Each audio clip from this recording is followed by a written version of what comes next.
Hi, everyone. My name is Shervin. I'm here. I'm going to be the moderator today, talking about DeLoreans. Thank you, Jordan, for inviting me to do this. I'm going to go around and just say everybody's names one by one, and I'm going to have you introduce yourself. So first up, Jordan, please take it away. Hi, everyone. So my name is Jordan. I made the movie DeLorean Living the Dream. And first and foremost, I want to thank all my guests for being here and joining me today. I sincerely appreciate it. And I want to also thank the Brandeis family for hosting DeLorean Weekend 2020, doing a virtual DeLorean weekend. This is, I believe, the first time they've ever done that. And they're the reason that this whole thing is happening this weekend. And they're the reason that we got to premiere the film after all. So I want to say thank you to the Brandeis family. And again, thank you all for being here and thank you all for watching.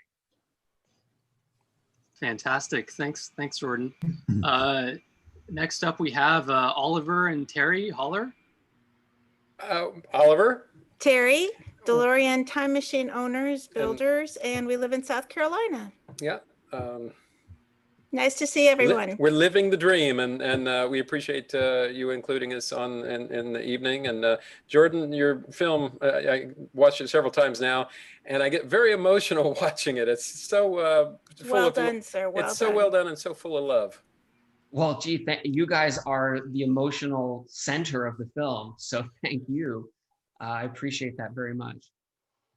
Fantastic. The Brandeis family is here. Robert and Ryan, please introduce yourselves.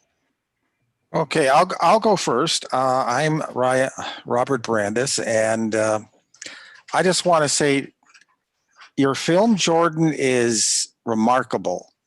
There's been a lot of films and whatever about John DeLorean, but you're the first film that when you see, you walk away with a good feeling and a smile. I agree it took you 10, 15 years to do it, but you know what? It was worth it. It's just so uplifting to DeLorean owners. And every time you see it, you just walk away with a smile. But so who am I? Some of you people know me. And you know, I built the first time machine out of Hollywood. I built the first DeLorean was full-size power windows. We've been running DeLorean Weekend now. This was our 8th year out of Las Vegas.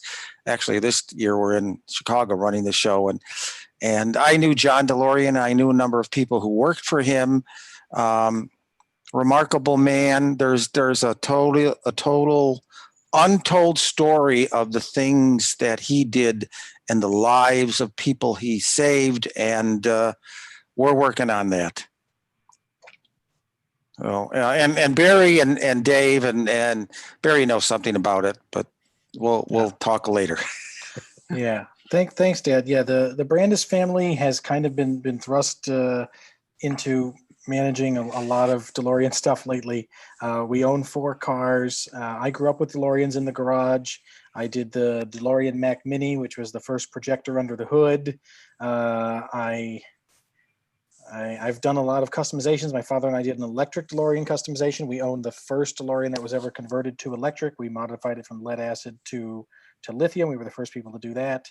And we've invented a lot of customizations to the car over the years, and we've kind of shown the community, hey, you really can make these medium level modifications to your car to make it better. And a lot of people have followed us and done some of that. So, but we've kind of transitioned. In addition to working on the cars, we now are reluctant community leaders in helping curate DeLorean content. And over the last day and a half, we've got 40 presenters with showing off their cars on these virtual car tours, and literally, 30 hours of never before seen DeLorean content and discussions, and it's been quite a weekend so far. So that's the Brandeis family, and thank you so much, Jordan. Your film is wonderful. The balance that it takes in terms of how much to focus on the man and how much to focus on the factory and how much to focus on the lives and the jobs and how much to focus on the community that inherited afterwards. Everything seemed to be in the right balance, and that's kind of the highest compliment I can give you. Thank you, Ryan. Thank you. Wonderful. Next up, we have Michael Chaffey. Please, Michael, introduce yourself. Sure. I'm Michael Chaffey, and I can spell it too. And I got in the way on Back to the Future and its 2 sequels. They had an art department a long ways from Kevin's shop where the cars actually got built. And they needed someone to go back and forth and take a look and make sure things kind of looked like the picture. So that was my job. And then I got to design a bunch of crazy stuff for Doc Brown after the cars got done. And it's just been a real privilege. And I cannot believe that 35 or so years later, we're all sitting here, mostly none the worse for wear. And it was just a lovely thing to see that movie, all that goodness, all the care that those people, that so many people put in, not to the movie, but to the car, just to get it into the world. It's just beautiful. It's beautiful to talk to those people, historical footage, everything. So job well done. I can't wait to watch it again. Wonderful. Thanks, Michael. Barry Wills, please introduce yourself.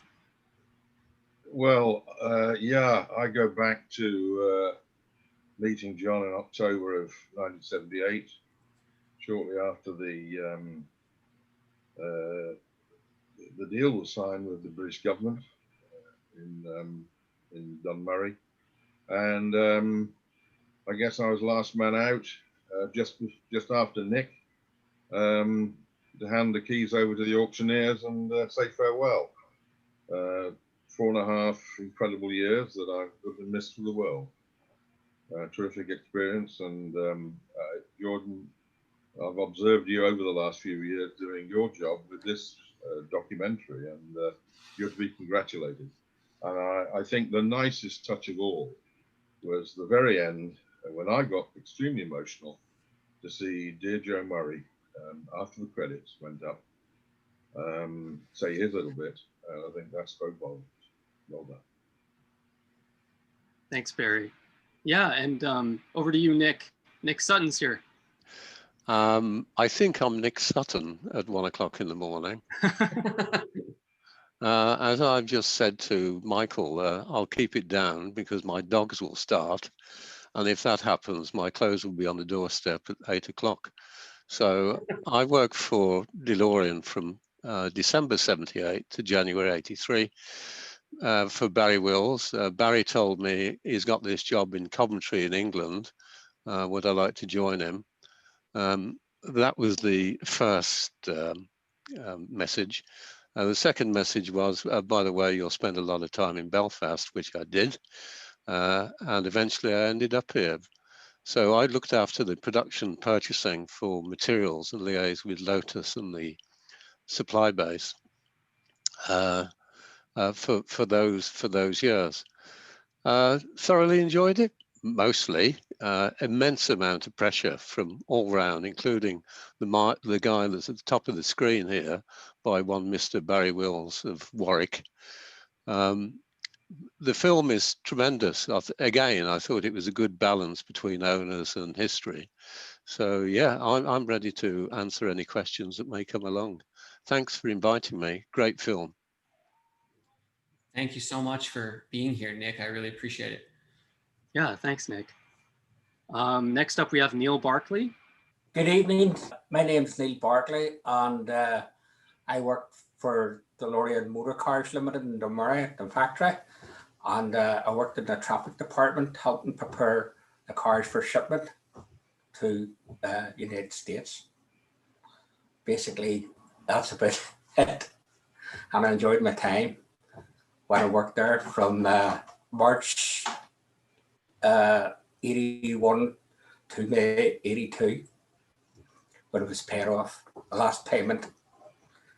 And I was involved in the first shipment, which is in 19th of April, 1981. And it was a tremendous, a very great achievement for all the workers and everybody who was involved in the factory. About the film, yes, a very nice balance and echo, everybody would have said. And I think it's it should be on the big screen sometime, hopefully. Yes, very well done. enjoyed it. Great. Thank you, Neil. For all the DeLorean owners who might be watching, there's a very good chance that Neil actually got to drive your car first. I think Neil may have single-handedly driven more DeLoreans than anybody, possibly. Or had it. Something more than Nick and I did. Thank you. Well, we also have Miranda and Jono Townsend. Hello. All the way from New Zealand, isn't that right? All the way from Christchurch, New Zealand. Beautiful day here. New Zealand's a long way away. Can you shout? Yeah. They're the only ones who are actually in the future right now. Yeah, that's right. That's right. How is tomorrow?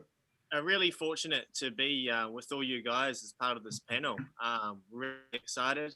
Jordan, you did a fantastic job. I'd just like to echo what everybody else is saying in regards to your film. Absolutely beautiful.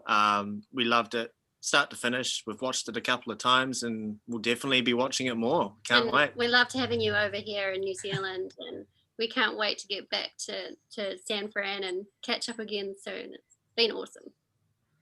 Well, thank you guys. And then you might not know, the audience might not know, but in addition to appearing in the film, Miranda also did one of the songs for the film. So she sang the song Stars and Dreams, which happens toward the end of the film. So you not only get to see her in the movie, but you also get to hear her beautiful work as well as a musician. Oh, thank you. That's wonderful. Well, thank you to you both for being here. Nick Mavrakis is also here. Hi, Nick. How's it going? It's going great. Thanks for having me. My name is Nick Mavrakis. I'm from the San Francisco Bay Area in California in the United States. DeLorean owner now for 14 years. I'm also a film actor once in a while, Screen Actors Guild and American Federation of Radio and Television Actors union member. And I'm also working in the public safety sector. I am on my lunch break, so I may have to run at some point. So if that does happen, I do apologize. But it's been an honor to be in this movie. I've enjoyed working with Jordan on other projects he's had, such as music video, and seeing him on set on a few other things as well. Well, thanks for being here. And last but certainly not least, we have Jeffrey Weissman, who was in Back to the Future 2 and 3 and narrated this entire film. So, hi, Jeffrey. Hey, everybody. Nick, I don't think you should be self-conscious if you need to eat during this. Since you're on your lunch break, you should just go ahead and eat. We won't worry about. I appreciate that. I made sure to shove some food down a little bit earlier. Oh, good. Yeah, I'm up near Nick and Jordan up here in the California wine country where we had triple digits today in a smoke-filled sky, and just trying to keep my sanity. I was pretty blessed to come into the DeLorean family. I had really been sort of put under the carpet by the Back to the Future. They wanted to keep me secret so they didn't have trouble with Crispin, the original George McFly. And it was the DeLorean owners that kind of found me. Daniel Deutsch out of Florida brought me to a show. I just found that my hat from 2006, my DeLorean car show hat. And I almost got kicked out. In fact, the first show I did a surprise visit as Charlie Chaplin. I played Charlie at Universal for many years. And while I was working the tables, apparently people didn't know exactly who I was, and Ken Konsalik thought he might have to call the cops and have me removed. Anyway, I'm very fortunate to be embraced by the DeLorean family. In fact, when my wife got sick in 2010 with 5 brain tumors, many of the DeLorean owners associations from different states pulled together and contributed to her health fund. And I can't think of anything to make your heart swell more than something like that. And I just delighted that Jordan asked me to narrate. If you look behind Jordan, there's a little closet there to your left. Let's see. Yeah, Jordan's pointing at. That's my recording studio. That's where it was done. And I only got to see little bits of the scene before and the scene after my narrations. So finally seeing the whole thing, I was just thrilled. It was so well balanced. All 3 stories wove together nicely. And thank you, Jordan. Well, thank you, Jeff. I know it wasn't the kind of conditions that you're accustomed to and that you deserve, but I wanted to point out you're getting a lot of love in the YouTube chat. There's lots of people sending you heart emojis and saying what a huge part of their childhood you are. So you're getting a lot of praise. The film is just so much better for having you in it. The alternative would have been you would have been hearing this voice the whole time. So I just think it's a much higher, it's elevated to a whole new level by having you. So thank you so much, and thanks for toughing it out in my closet with no air conditioning for about 10 hours. Yeah, that's so. Of course, thank you everybody again for being here. I'd like to get started on the questions because I know we have a lot to get through, but I just wanted to lead with that. Actually, that's one of the things I was curious about. I heard that Jeffrey, you recorded that entire voiceover in 10 hours in a single 10-hour session in that closet. So tell me the story. How did that happen? Oh, you know, several of the DeLorean owners know that I'm claustrophobic and that it's hard for me to ride in a DeLorean. But I think it was Len Boast finally let me drive his DeLorean and open it up. You know, and ever since driving him, I'm better at riding in them.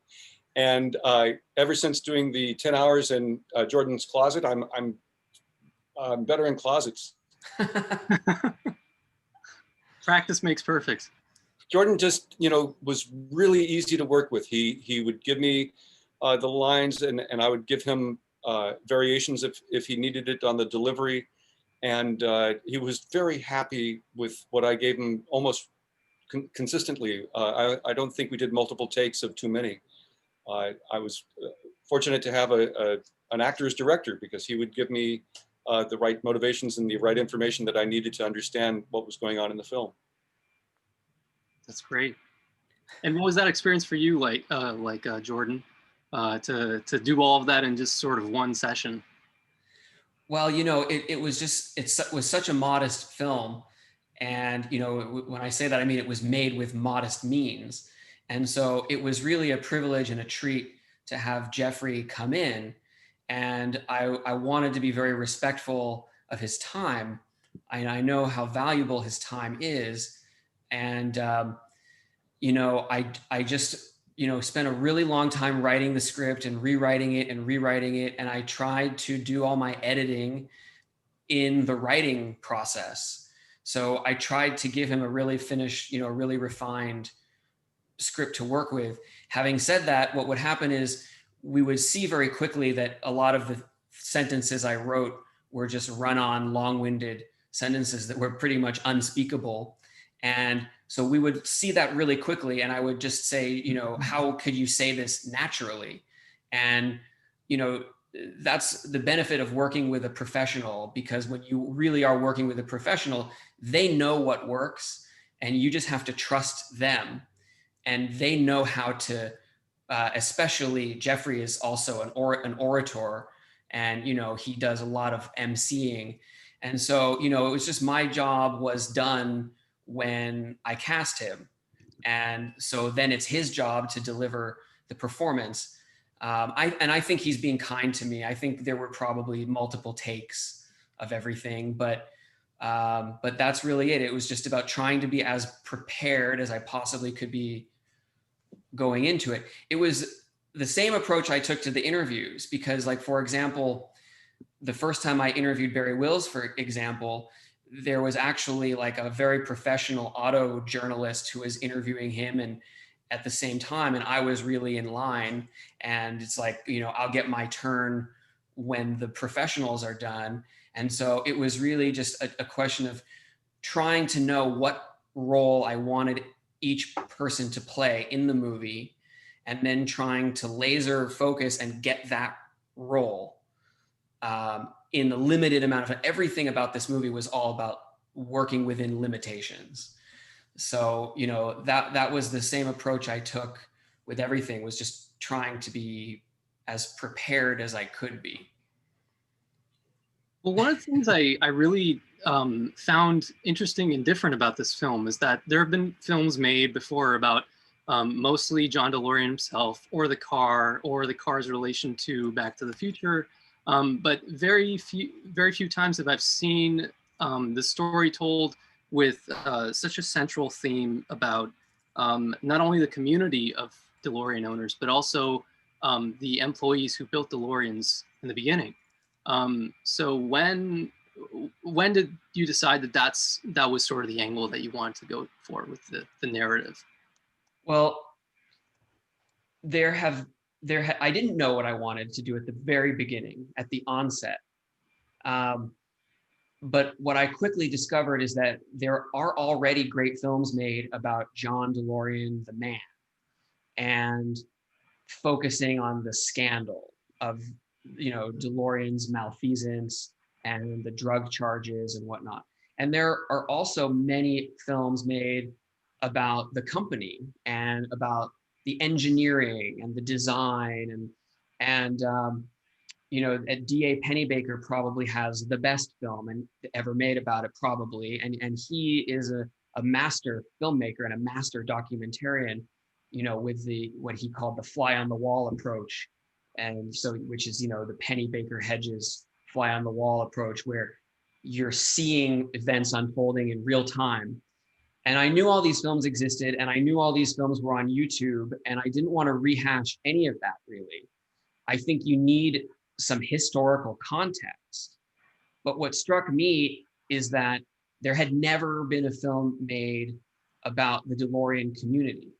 There is no other exotic car, esoteric car that has a community like the DeLorean community. Sure, there are Mustang groups and there are even Bricklin groups, but the DeLorean community is incredibly special. And you get people from all walks of life, you get people from all nations in the world, and they all come together. And there's no race or politics, it's all about the DeLorean. And in my personal life, that never existed in any other context. That only happened with respect to the DeLorean. And I saw the power that it had to unite people. And so that's what really interested me. And that's the story that I thought that I could tell that had not yet been told. Nick Mavrakis, you were one of the first interviews that Jordan did in 2008, I believe. So, sounds about right. Nick, what do you remember about that interview? And all these years later, when the film was completed, what was it like seeing the finished product? It's actually pretty interesting because when Jordan followed us around, there were some friends of ours that got to come join us, and we lived in a different house, and just to see the change that had happened in my life over that time and the different directions that people went that were in the film with us was pretty interesting. But I remember that Jordan was really awesome, very accommodating with my family and my kids, and I just felt extremely comfortable. And I thought that the project, like he said, reaches out to all different walks of life, every type of person, and brings people together. I thought that he did a good job of tying that in. And I bought right into the story and his storyline of not just the car, but who are these people behind the car that are driving it and loving it every day. So that's what I got from it. It was a lot of fun. Plus, I got to be on TV. That's terrific. Yeah. Well, I think one of the coolest things about this community is how many different, everybody has the same car, but everybody has sort of taken it a different direction, whether they've, kept them all original or customized them in some way, made a replica of the car from the movies. But the Brandes family has, you've all been sort of known for your innovations within, the design of the DeLorean, and adding to it and customizing it and modifying it. So when did this all start, and what made you attracted to the DeLorean in particular? That's an interesting question. It all started in the early 90s. Actually, no, it started in 86. I bought my first DeLorean in 86, and I decided to buy a DeLorean rather than a Mercedes Gullwing because when I tried a Mercedes Gullwing, the windows didn't work, which is a true statement. They do not. So I said, okay, I need a car with windows. And so I bought a DeLorean. And as you know, I found out shortly thereafter that the windows don't exactly work either. But it's going. I actually tried to buy a Bricklin, and because it stopped running when I drove it out of the driveway, I didn't buy the Bricklin. But that's how I got started with DeLoreans. And so we had that 86, the car we bought in 86, which is now Ryan's DeLorean. And then very typical of my life, very strange events. I'm also into restoring 69 Camaros. At one time I had 7 of them. I'm down to like 4 now. But we were in New Orleans looking for big block Chevy parts in a junkyard. And yeah, we're looking, we're in the weeds. My friend says, "Is that a DeLorean?" And I'm going, I think so. So we walk up, and here's this DeLorean sunken in the mud, covered with 4 or 5 foot weeds, broken windshield, trashed interior. And one of the windows was open, and I'm going, wow, could be an interesting project. So we go to the head of the junkyard, and I go, so what's the deal with the DeLorean? And he says, well, it belongs to so-and-so. And I says, do you want to sell it? Well, I don't know. And I says, no, problem is you don't have a title.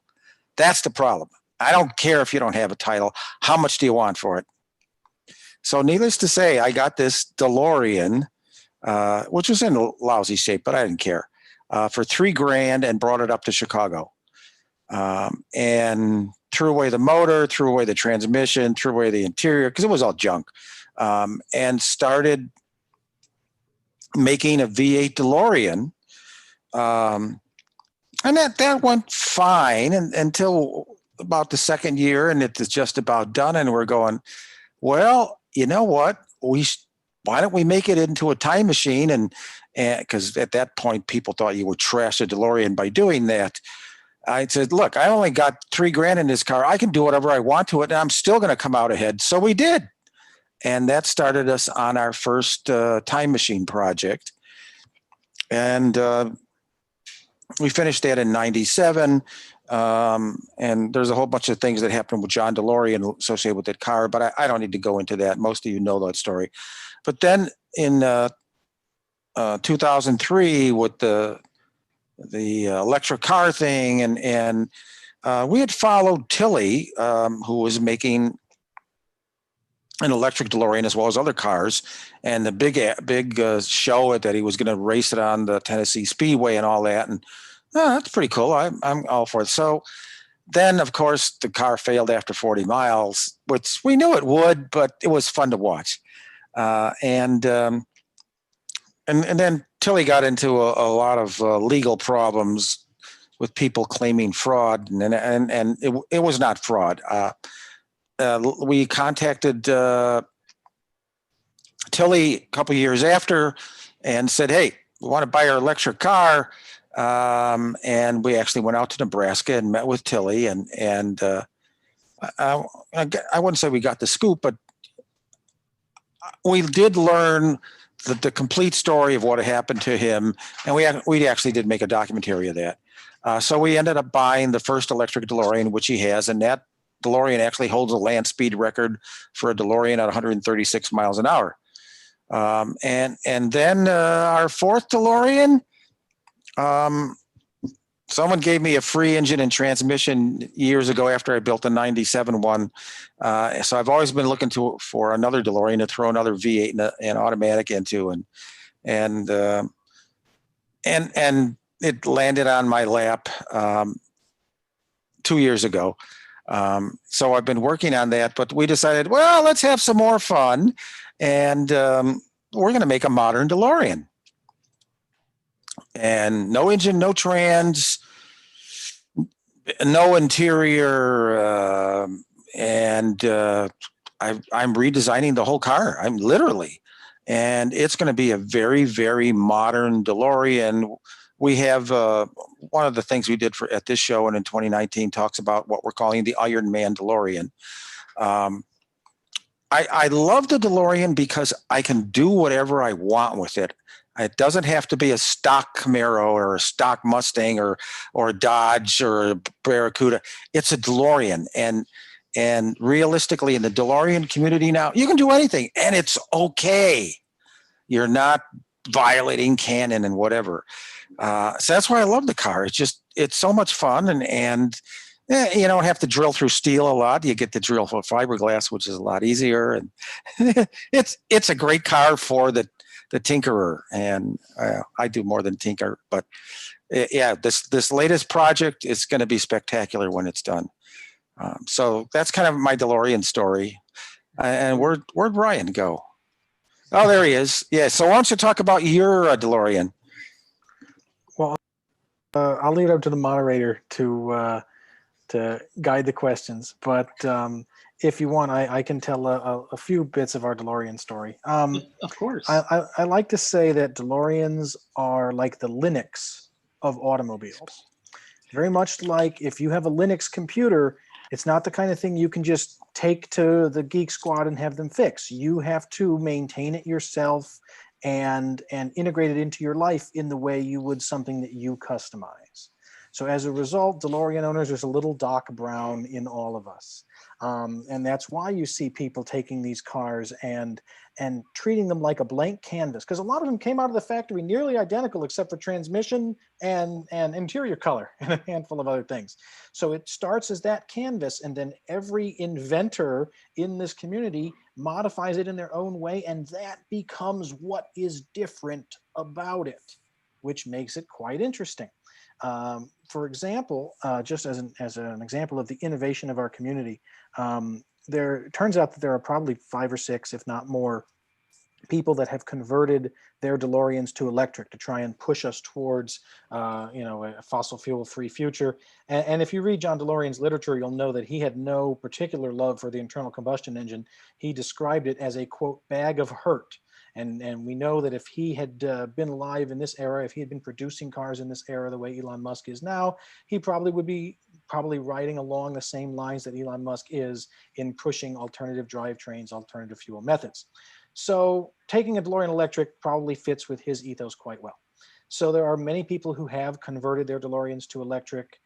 We did it with Thunder Sky batteries. There's a guy in Japan who did it with a Mitsubishi kit. There's a guy in New York who did it with some Tesla cells. I think there's another guy who did it with some Tesla cells also. But it was a real honor. We got contacted by a DeLorean owner in Japan who spoke only Japanese, and he had to speak through a translation software. But he sent us a fabulous video of his electric DeLorean, and he's been able to hook it up to what is called level 3 charging, which is the fast charge, the quick charge. It is very difficult as a hobby builder to hobby build something that connects to level 3 charging. So he has earned that title, and we wanted to show him the great respect. So we let him come on our show this weekend.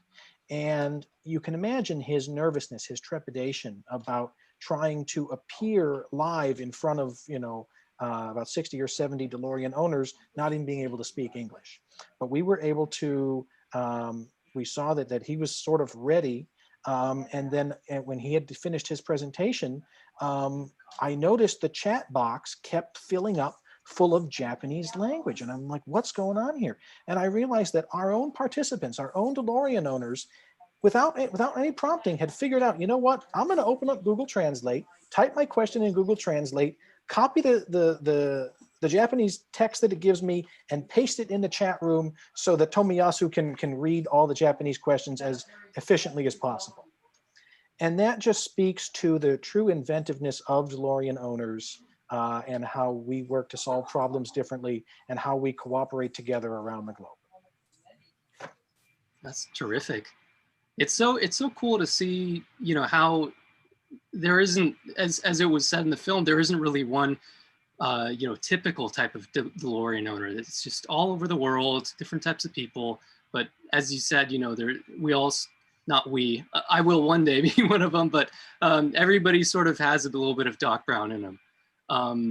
And that leads me to my next question for Michael. Michael, you were basically one of the first people who really modified a DeLorean. And I'm wondering, for you, what's the journey been like? First of all, when was the first time you saw a DeLorean Back to the Future replica after you guys had worked on the film? I had no idea people were building replicas for years and for decades, really, for a long time. We built that thing in '84. And when I say we, it's Kevin Pike's guys at Film Tricks that built the cars for the first movie. And, that it was really fun to work on. And they said, oh, there's going to be a sequel. And then Bob Z got caught up with Roger Rabbit. So the sequel, that was another 5 years before they started shooting it. And it was it was a lot of fun to be on the second one too.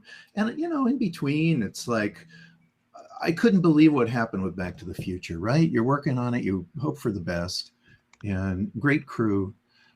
And, it was fun to read your way through the script, but I just had no idea that things would go so well for the movie, and you can never count on that.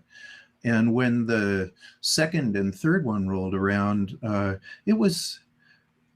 was going to say it felt a little like a reunion, but actually the whole crew was pretty much different, same actors, writer, producer, director, but most, different art department. It was on a different scale. And so I thought, well, this is really fun. I wonder if there are going to be any more sequels. Oh, I guess not. And I just had no idea. I'd worked on a couple of shows where people make replicas of the cars. I had no idea that it happened at all. And it's an otherworldly feeling. It's otherworldly when you worked on something and you know what it is because you were part of making it, right? And then you see another one kind of like it that you had nothing to do with at all.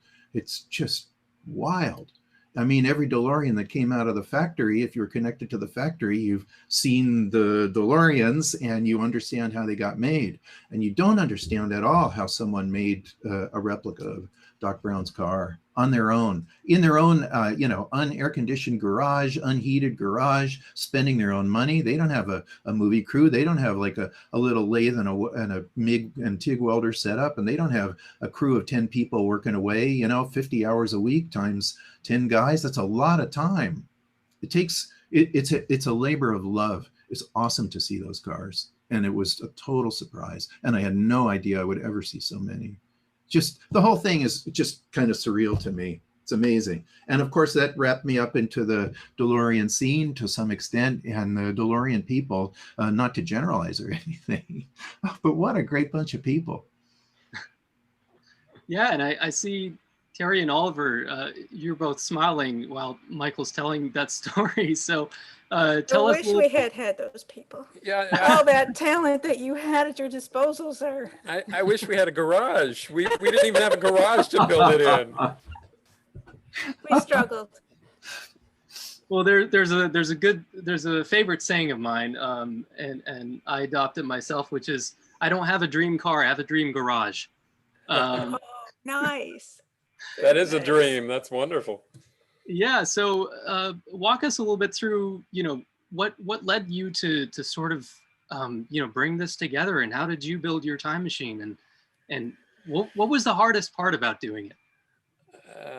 Great questions. First, I just want to say I'm looking at everyone involved here, and the car represents kind of a different thing to everybody. For some, it was a job. Some it was a career. Some it's Barry's written 2 books now on the subject. Nick's wonderful got a books. wonderful book. Nick's got a wonderful book.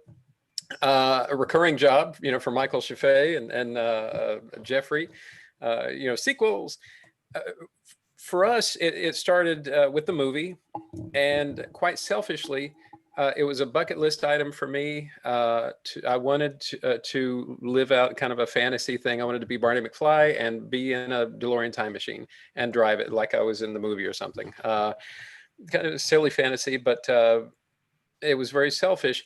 but then it became a different thing. It morphed into a physical challenge to build something and to be creative and to use all the skills I've developed over the years to make something. I love making things, and I developed more skills in the process. So that was exciting. And then it became something else. It became a means for us to travel. And I call it our magic carpet because it's taken us literally all over the world, something we never expected. 28 countries. Yep, all 50 states. All 50 states, all the provinces in Canada, Hawaii, Japan. And a wonderful host in Ireland. Thank you, Neil. Yes. And then it became something else. Through that, it generated friendships. Enormous amount of friendships that we have to this day. This whole screen. Yeah. Thank you all. And so it's kind of like a dream that keeps giving and evolving and growing. And then it became a crusade for us to do something good with it, something, a purpose. And we pointed our attention to the Michael J. Fox Foundation for Parkinson's research. And we thought, well, you know, people want to take pictures of the car and all. Why don't we try to raise money for the foundation? And where are we at now? About $87,000. 800? 800 and, how do you say that? 870,000. What is that number? Over $500,000. We're aiming towards $1 million fundraising for the foundation. Wow. So you know, and then we've been along with the friends. We've met most of the cast and a lot of the crew for the movie. We didn't set out to do that. It just kind of happened. So it's what a crazy trip. That's incredible. Well, bravo to you both for raising so much money. That's fantastic. I don't even know what to say. It's the world. It's the people who love the movie, and we're just happy to share our car and bravo to the auto designers and the folks that built it and the factory workers, because the car not only raised over $800,000, it's been driven over 800,000 miles. Yep. A lot of people donating, a lot of people, mechanics helping us keep the car going. It's probably the highest mileage DeLorean in the world then, right? I don't know. This year we haven't racked up too many miles, but it would be nice to get to 1 million, wouldn't it? Yeah. Well, that's where it leads me to what I was going to ask next, which is from to Nick, Barry, and Neil, all three of you. You've known the DeLorean since the very, very beginning. You've seen it, in its development. Throughout the actual launch, then the scandal, the downfall, and then the car becoming this cultural phenomenon and this icon. Throughout all these years, what has been, every time you saw a DeLorean on the road, what was the first thing that went through your mind throughout all that time? Who's going first? Go on, Nick, you're the youngest. Thanks, Barry. You can have all my business. I didn't. Yeah, I really didn't see a DeLorean until I went to the DeLorean Owners Show in Gettysburg, and I was seriously impressed with the, as I said in the film, with the owners who knew more about the car than I did, and I thought I knew it inside out. So I was tremendously impressed. The sun was shining and all these DeLoreans lined up. And frankly, some of them were better than when they left the factory, particularly the early cars. So yeah, that was my first view of a DeLorean really after I left in '83. And that was 2008, because also, as I've said many times, I didn't want anything to do with the name DeLorean, either the car, the people, the plant, nothing, because I felt that John had let us down. Eventually, after looking at the situation over many years, that isn't the case at all. But there's many books, Barry's, mine, other books that will tell you the full story. So yeah, the guy didn't let me down. What I thought was tremendous, though, was the Back to the Future movie, 1985, which I didn't watch for 20 years because I refused to have anything to do with the car. So each time it was on, I walked out the room and watched the film through the cracks in the door as my children were watching it. I didn't want anybody to see me glancing, wondering what this wonderful car was about. So it was 20 years after the film was made before I watched the film. And I watched it time and time again. In fact, I watched it a few weeks ago. So yeah, that was my experience after leaving the company in '83. You're mentioning the movie, Nick, the thing that probably I'm unique amongst the people on this screen, because I actually went to see Back to the Future without even realizing that DeLorean appeared in it. I was encouraged to take my two then young teenage daughters. Well, one's 50 now, so you know, time marches on. To see this time travel film. You know, Doctor Who was the big thing on British television. Of course, it had been for a long time. And I thought, oh, yeah, sure, I'll go to this, take you to the cinema. No problem at all.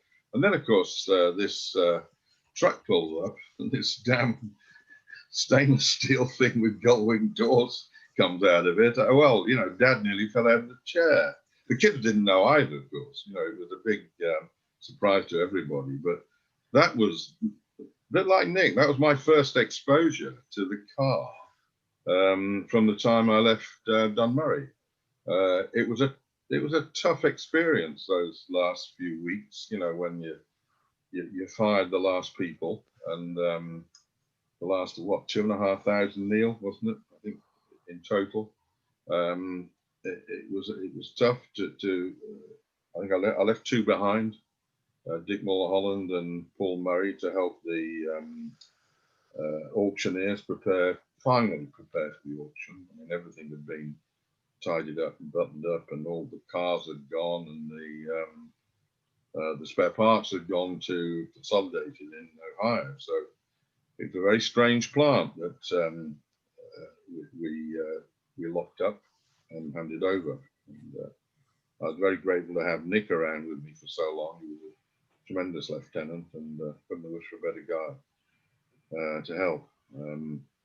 Yeah, so, but now, you know, I get tremendous pleasure, I'm sure both Nick and Neil does, from seeing the cars at the various DeLorean conventions.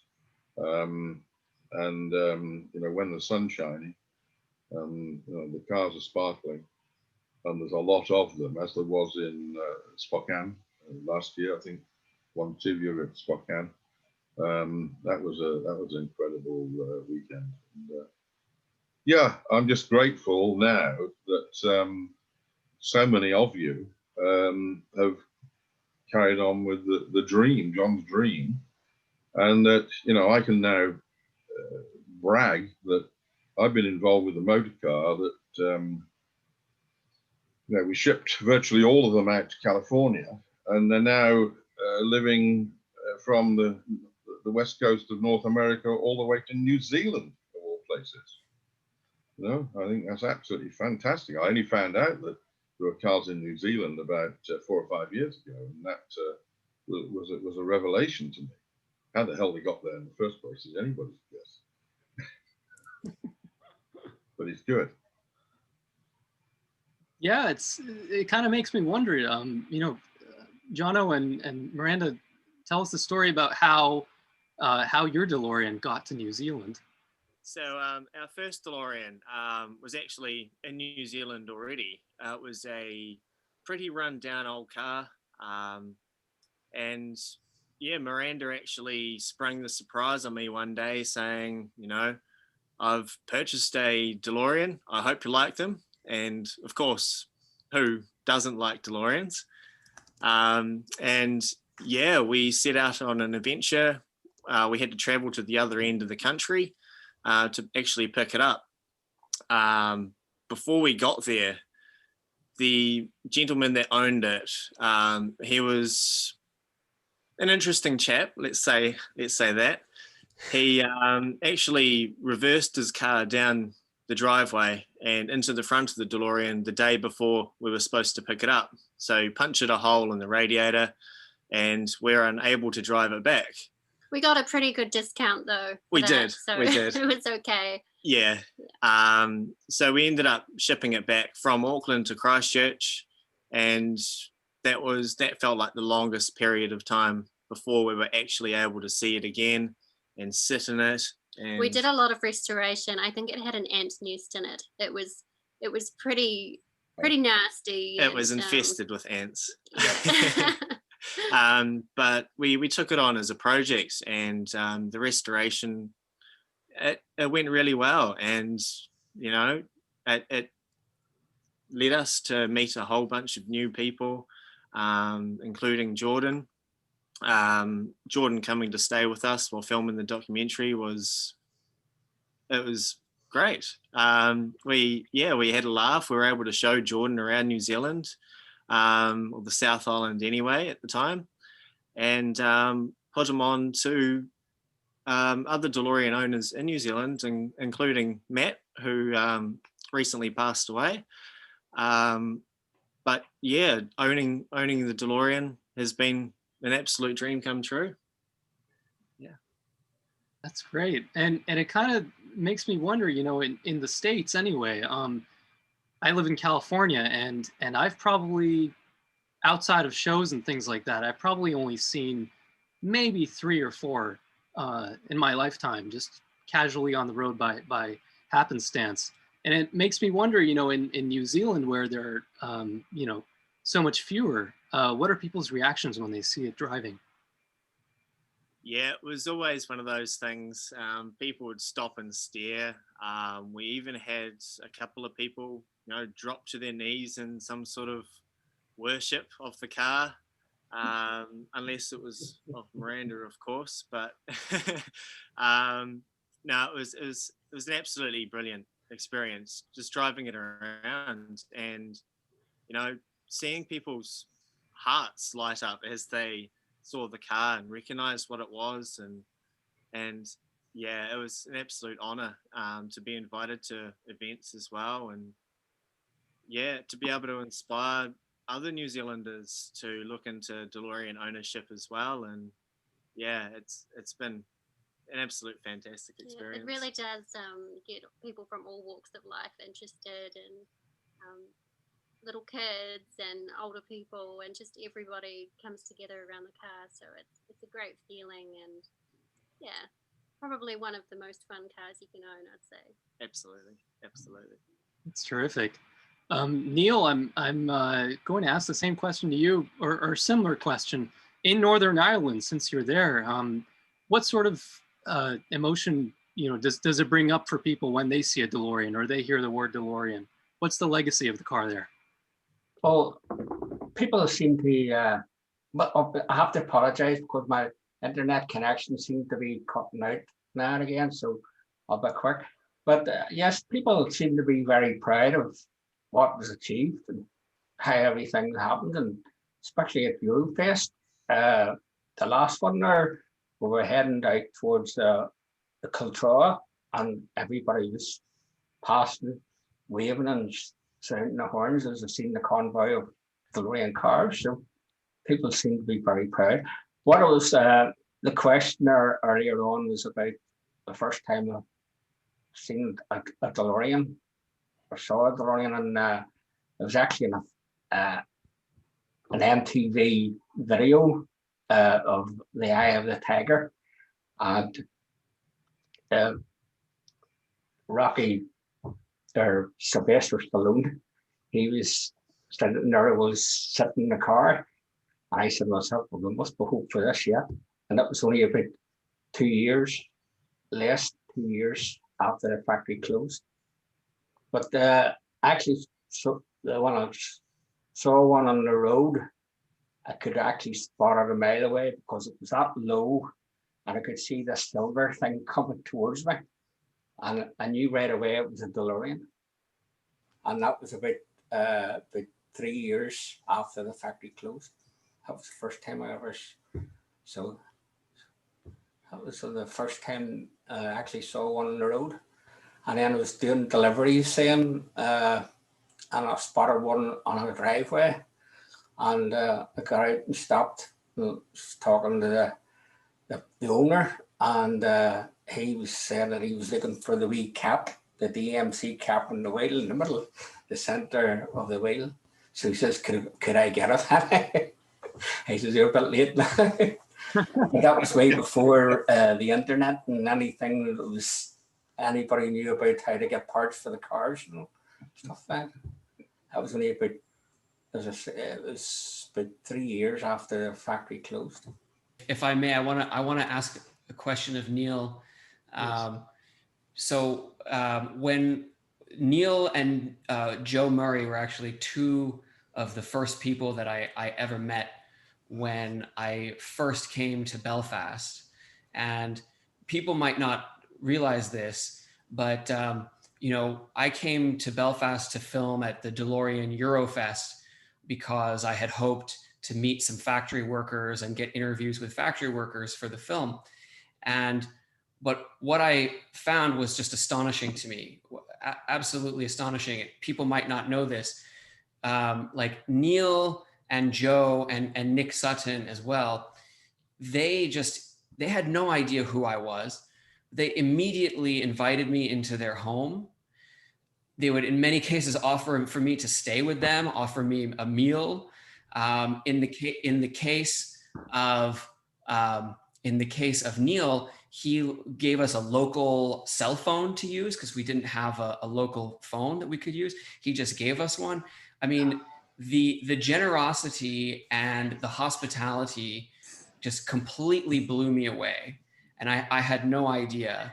And I don't know if I've ever even properly said thank you to everyone and said that how grateful I am. But I guess what my question I wanted to ask Neil is, this was a job that, at the time that I met you, this was a job that you'd had over 30 years ago. What is it that 30 years later, you're still so passionate about it and so generous and willing to give of yourself? Can you maybe explain why you're still so taken with the DeLorean history? To be honest with you, that's very hard. When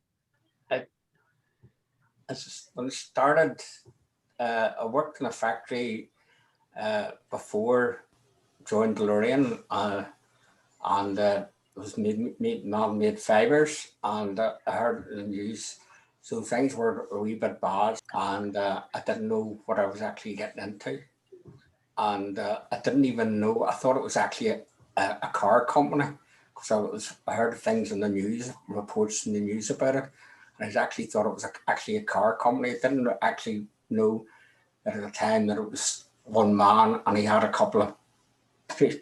couple of people together to start up this motor company. I actually thought it was actually like a motor company, like a smaller thing like Ford or General Motors. But yeah, I just fell in love with the car and my job, and that's it. And it's just rolled from that, continued on. It's actually nearly 39 years living the dream. Oh, I lived the dream, had the nightmare, and because I was unemployed for a number of years, and had to be retrained, and then living the dream again. If I might, I actually have a question for Jordan. Sure. You've put thousands of hours into this project over the last 11, 12 years of your life. What are your plans for the film now that it is finished? That's a great. No pressure. No pressure. Answer now. That's a great question. Well, the film will be released to the general public on October 26th, a date that might be familiar to some in the DeLorean community or in the Back to the Future community. So on October the 26th, it's going to be available for purchase and for rental on Vimeo and also on Amazon Direct in the United States and in the UK. In addition to that, there's going to be a very, very limited run of Blu-ray discs. We'll see what the demand is, but there's going to be sort of a first run of 121, another number that might sound familiar, Blu-ray discs, and they're going to be hand signed and hand numbered. I have the prototype here actually, so this is what it looks like. This is the movie. It's officially a real movie in a real Blu-ray. And these are just gonna be homemade, home printed discs. But as you can see on the back, they're gonna be signed and numbered. And there's only gonna be 121 of these. And that's the plan. We'll see what the demand is. If lots of people want to download the film and stream the film and it becomes a hit, then you never know. But at the very least, it will be available for everyone in the DeLorean community to enjoy and to share with their friends and their families. So after this streaming is concluded, eventually later tonight, there's going to be an official announcement on Facebook about that later. Yeah, what would you say were like the top 3 challenges you encountered in making the film? The top 3 challenges were finances, and finances. Yep. You know, I chose to make this. I chose to make it as an independent film. There are many different ways to make a movie. You know, you can try to sell an idea. You can sort of try to make a demo of a movie and then try to get funding for the movie, try to get corporate funding. There's a lot of different avenues. I wanted to make this as a truly independent film.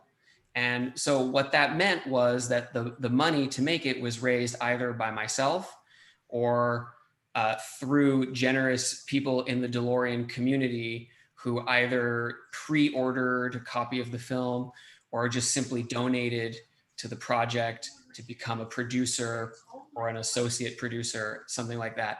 So because of the modest means, it meant that I was working on the film, you know, in my spare time, on weekends, on holidays, in between other jobs.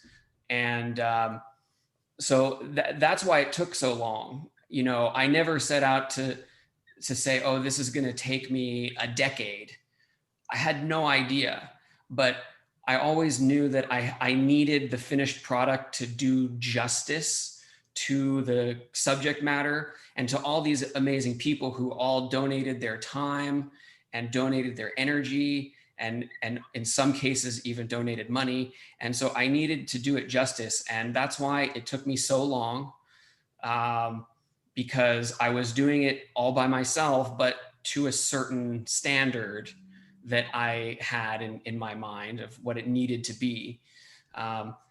So, you know, those were the biggest challenges, taking on any kind of a project like that and taking it on independently is full of challenges.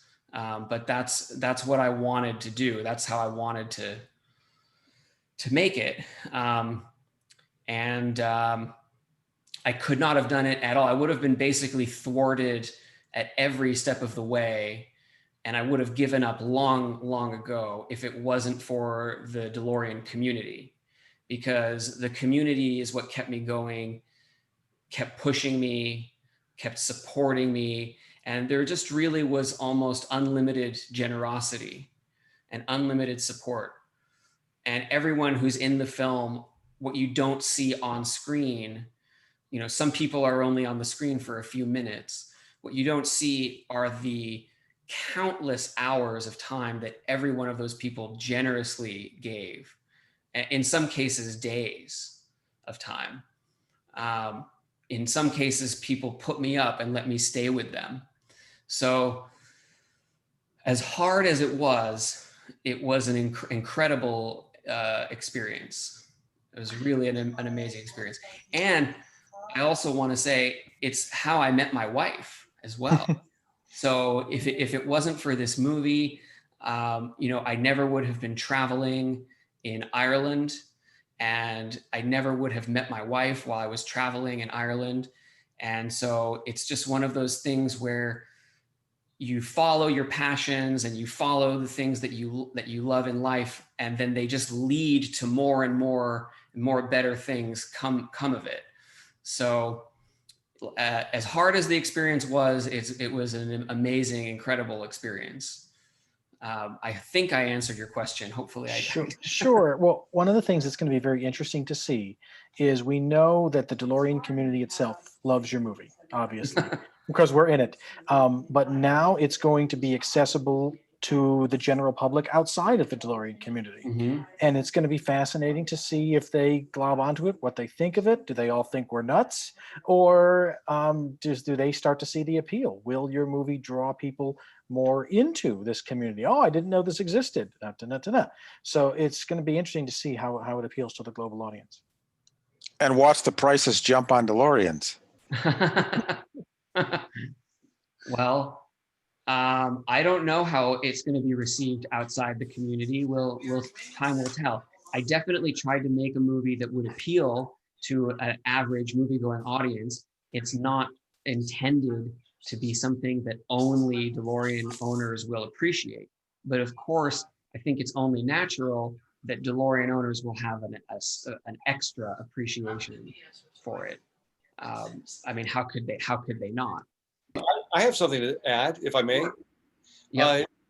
You did something, Jordan, with the film that I think will resonate with everyone, because you found the heart. You found the risk, the drama, the heart essence of so many different stories, from John DeLorean's story and his quest for his dream, and then the workers and that political conflict that was going on. You know, the Protestant Catholic working side by side and then fighting, you know, when they weren't in the factory, you know, and then the intrigue with the government possibly being in the conspiracy to shut them down. And then the heart of the builders and the heart of the fans of both the Back to the Future and of the cars. You really were able to touch on a lot of these heartfelt topics and themes. And I think any audience would enjoy this. I really think you got a winner documentary there. Thanks, Jeff. I really appreciate it. I'm biased, but yeah. Well, thank you. Can I say something there about? I think it would explain everything about DeLorean, about the community, explain from people outside of the general public, and I think it will go down well and explain what it means to people, what it means to the drivers, actually the DeLorean community, what it really means to them, you know. And I think that will explain that there. It's actually the way you did it with a story about John DeLorean and the factory and Back to the Future, and then the DeLorean community, you know. So you know why people so love the car. So yeah. Well, thanks. Well, I mean, I think that also what's so amazing to me about it is how little it actually takes to bring people together, because here we are in the real world. Things are more divided than ever all over the world. But like really all it takes is a cool car, and suddenly people are getting along, and no one cares who you voted for, and no one cares what your religion is. And so it really was moving to me. And I hope that the movie, without hitting anyone over the head with it, I hope that it models a way of living where people can put their differences aside and focus on their commonalities and see how truly easy it really is for people to get along and to help one another and support one another. And so in my life, that has been modeled to me and demonstrated to me through the DeLorean community. And so I hope that in some small way, this movie can also illustrate that for, for the audience. Well, that's actually what you were saying there about bringing the people together. That's what started in the factory, because you had different people from different backgrounds, different nationalities. Matter of fact, I call it a mini UN, because you had Americans, you had the English, Irish, everybody, Don't forget the Greeks and the Canadians. You're certainly going to sell quite a few of these in Northern Ireland. There's still a great opportunity here for this sort of product. People who worked in the factory still talk very, very highly of the product. So unlike my book, when it was released, it was said on the site, not available in Northern Ireland. So I'm sure. So we look forward to it to be released. You're going to sell a lot in this part of the world. There's no doubt about that. Yeah, I think Nick's absolutely right. And Nick and Neil were with me, 5 years ago now, isn't it? 2015, when we had a former employees reunion in Belfast. And, I think that there were about 200 people that turned up for that, including ex-employees and supporters from all over the place. Guys came in from South Africa and the States. Guys had emigrated to go to other jobs, and it was tremendous turnout. And I think the message that came across more strongly than any was that, and I know Joe Murray has said it numerous times, it was the best working time of their lives. Although the project, now is a very small section of our careers. Certainly, I can say it's the best 4.5 years of my 50 in the auto industry, and I know the other guys will probably say the same. It was a tremendous experience, something that you couldn't repeat. I got to know Malcolm Bricklin later on in my career and worked alongside him for 2 years or so on a project down in Malaysia. And when I talked to him and some of the guys that worked for him in the Bricklin company, they had nothing like the experience we had. It was just phenomenal. I just hope Elon Musk is enjoying it as much as we guys did. He's got to start making some money soon. Well, what you guys achieved, given the conditions you had to do it in, was truly remarkable. And I also feel that DeLorean was never really given a chance to iterate on and improve upon his design. And from what I've read about him, he seems like the kind of man who, if the company had stayed in business and production had stayed in business, the design would have been optimized, the shortcomings would have been resolved, the car would have had more horsepower. And I often like to envision what that future would have looked like for the car. John was never short on ideas, I can assure you. In fact, the biggest problem was Nick, wasn't it? Every time he came over, he landed about 2 or 3 new ideas on our plate. Flew back to New York, and we had to get on with it. Gold-plated cars. Who the hell has ever gold-plated stainless steel before? Nobody had. Is the answer. Never mind a car. The turbo cars, came from next to nowhere.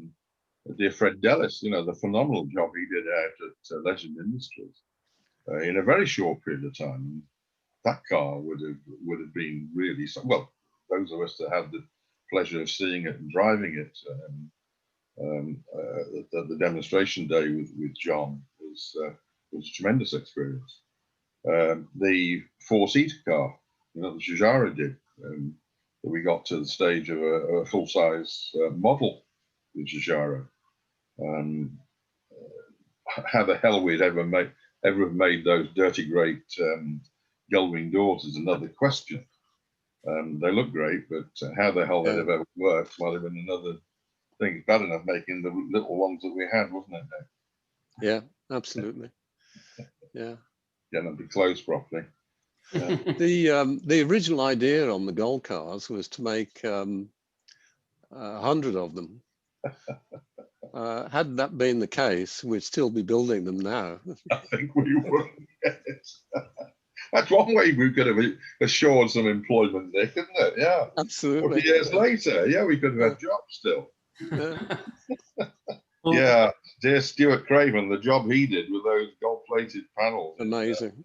In Germany, an incredible job. It was a guy that worked for Nick. He was the only competent engineer in the purchasing team, and he was the one guy that Nick and I talked about who the hell we were going to give the job to, finding somebody to do the gold plating and to oversee it. Stuart was the man, and he did an amazing job. He did. Yeah. Staggering. Can I say something about working in the factory? There's a wee story there about. You mean you worked in the factory, Neil? You actually worked. It was the one. Every time I walked past you, you were driving a car. No, what was it was a story there. It was Miles Dixon came around and had a chat with us all, and I think it was leading up to the first shipment, and he asked me a question, and I answered him, called him Miles, and then when I left, when my foreman Dennis Boyle chewed the head of me, but it was because it was so informal, the whole thing, that I thought that everybody was in first names terms. Yeah, but Miles. But I got the head chewed off me. You know, I'm the only one allowed to call him Miles. You're not allowed to call him Miles.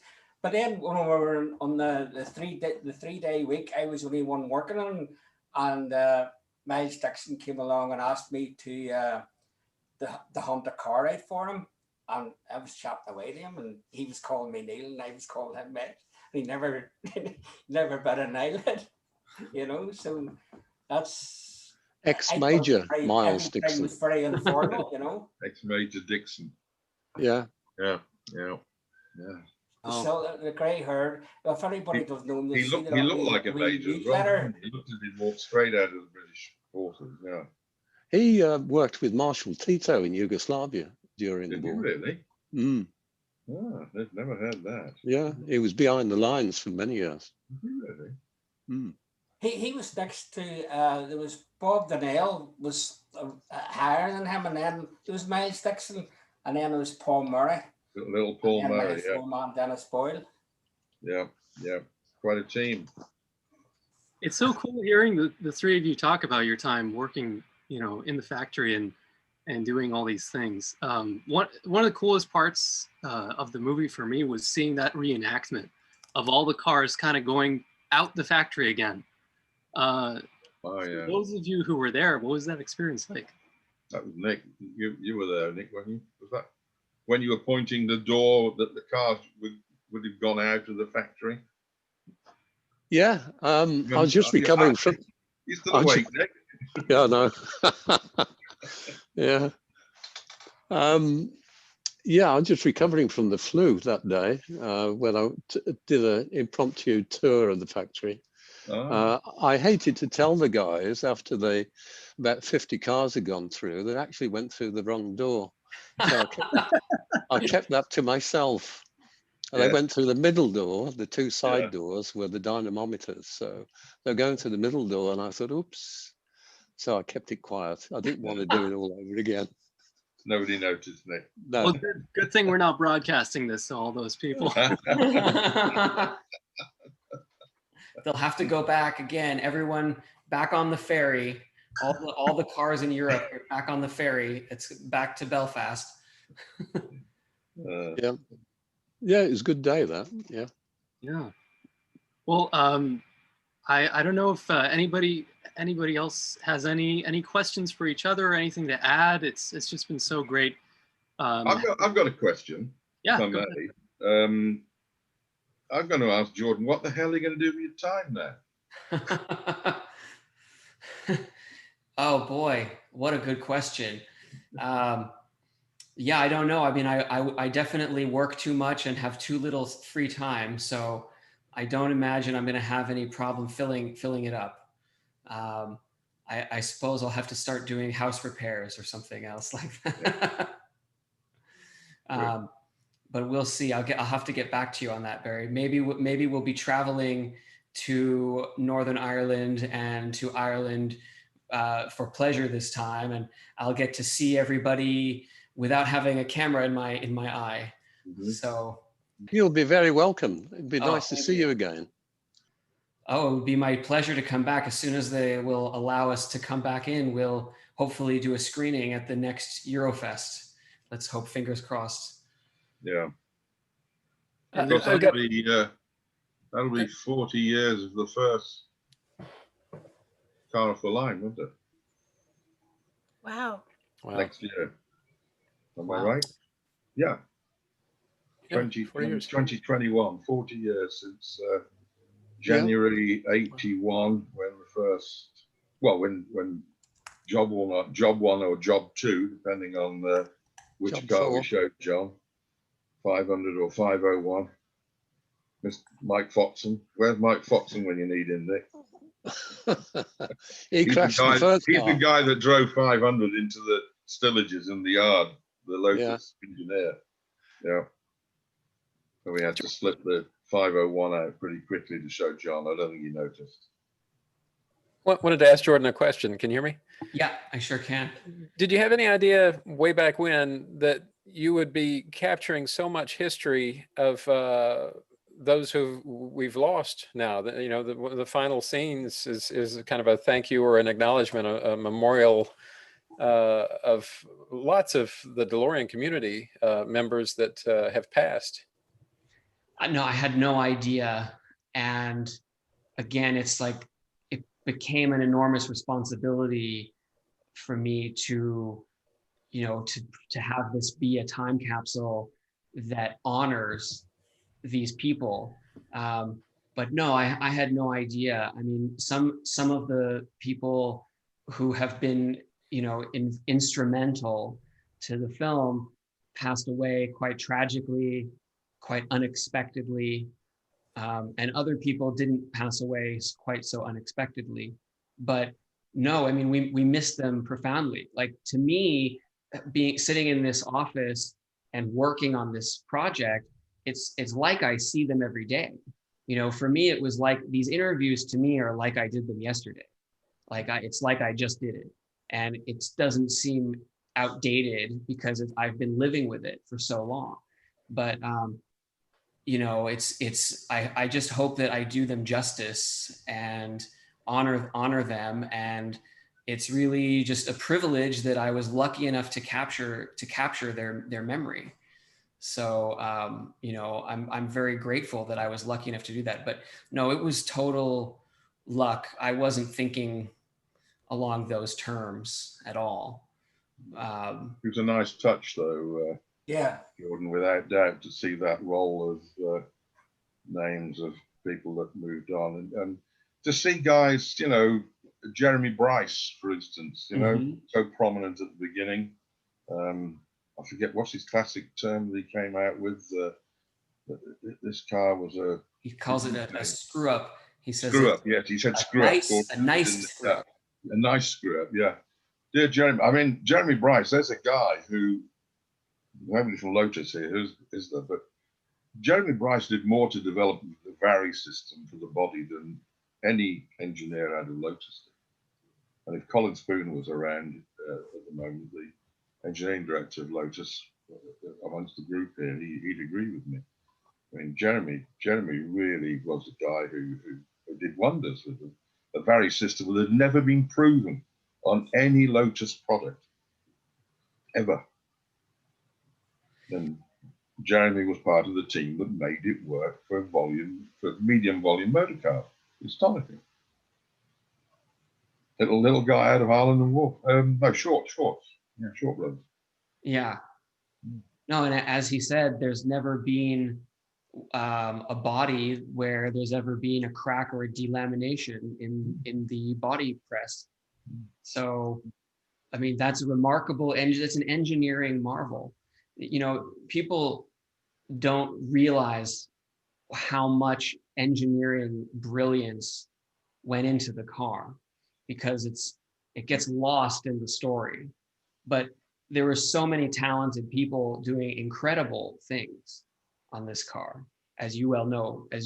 But you know, and I'm hoping again that I was able to portray that so that people who don't know anything about the history might know that, oh, this car, it wasn't just a gimmick. There was actually real engineering and innovation taking place. And I think that you said it in the film. I think you said that a project like this has never been repeated. There's never been a concept to completion, including designing a whole new factory in 18 months. I don't think that's ever even been attempted again. Well, if they did, they're out of their minds. Yeah, it's definitely, it makes you think of all the, you know, big innovators of our time. And I know somebody mentioned Elon Musk, but I think we have yet to see a stainless steel Tesla. So we'll keep our eyes peeled for that. What's that funny truck, isn't it? That's stainless as well. Oh yeah, that's right. What am I thinking? Well, yeah, we have yet to see a car from Elon Musk that is both stainless and gull wing. We have seen each of those separately, but not together. So he hasn't quite got it yet. Yeah, almost there. Aluminium. Aluminium. Aluminum. You remember that one, Nick? The American guy from Ford that Gene Shapiro brought in, who was in some of the meetings of Lotus with us. And he was working very hard because, you know, we say aluminium because it's English. You know, you guys say aluminum. And he tried very, very hard to convert himself from aluminium to aluminum and came out with the wonderful word aluminum.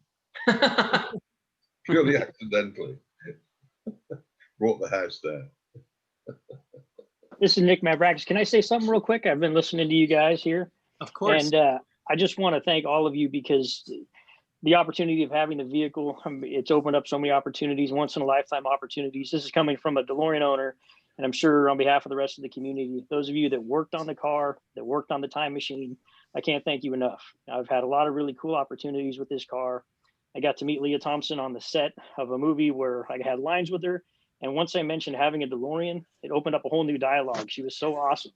I came back the next time and she signed my glove box lid. I couldn't bring the car with me, but the glove box lid, which I forgot which way it faces, so she signed it upside down when I put it back in the car, and my hoverboard. And she was so cool about the whole thing. And she was still enthusiastic about the film. I'm able to make other people happy by bringing the car out to events. I had somebody, my family and I do this thing, my kids came up with it called COVID theme night, where we dress up and walk around the neighborhood. And one time, of course, we brought the DeLorean out to the main street. We all dressed as a character from Back to the Future. Somebody found out about that and asked if I would bring the car to this hearing impaired kids birthday party, this whole class where they were all hearing impaired and they couldn't have a real party because of COVID.